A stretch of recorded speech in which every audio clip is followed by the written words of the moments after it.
Hi everyone! Welcome back sa aking munting channel.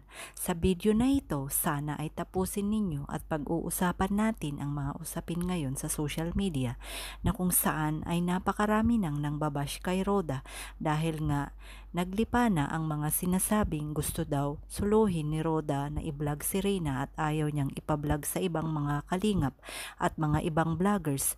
Gaano nga ba katotoo ang usaping ito? Mapapansin natin na kada live ni Roda ay meron siyang pinariringgan or meron siyang sinasagot na mga bashers.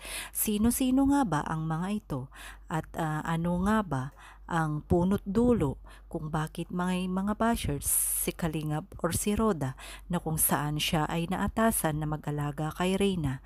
Mga ka-Reyna, ano ang masasabi nyo sa usaping ito? Sana ay makapag-iwan kayo ng inyong mga komento at sana ay hindi hadlang ito upang sa ganon ay sundan natin ang kwento ng buhay ni Reyna.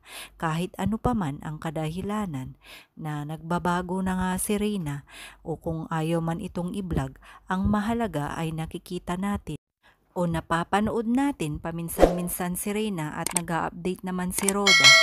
Sa ngayon ay magsama-sama tayo ipanalangin na naway gumaling na ng tuluyan si Reyna at iwasan na natin ang mangbash o magsiraan ng isa't isa. Ang mahalaga sa ating lahat na sumusuporta kay Reyna, anuman ang dahilan, anuman ang mga pangbabatikos, ang mahalaga hindi man natin kaano-ano si Reyna ay nandyan tayo upang suportahan siya at naway maintindihan ng lahat na taga-suporta ni Reyna at lahat na nagmamahal sa kanya na sana ay wag itong pag-awayan dahil hindi naman natin ito kaano-ano, ngunit napamahal lang tayo sa kanya na pare-parehas. Kaya saan man ito dalhin or saan man ito i-vlog, sana suportahan na lang po natin at maging masaya tayo kung mayroon mang nagbablog kay Reyna.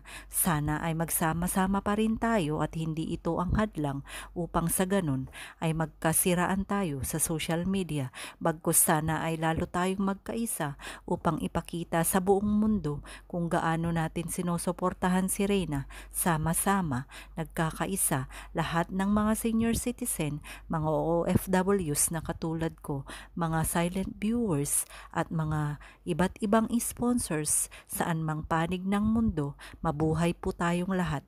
Sana ay hindi tayo magbabago at naway pagalingin na nga ni God si Reyna sa lalong madaling panahon upang sa ganon ay lalo tayong masaya na matignan or makita ang improvements ni Reyna at sama-sama pa rin tayo hanggang sa dulo na gumaling na nga ng tuluyan ang ating dalaga. Maraming salamat.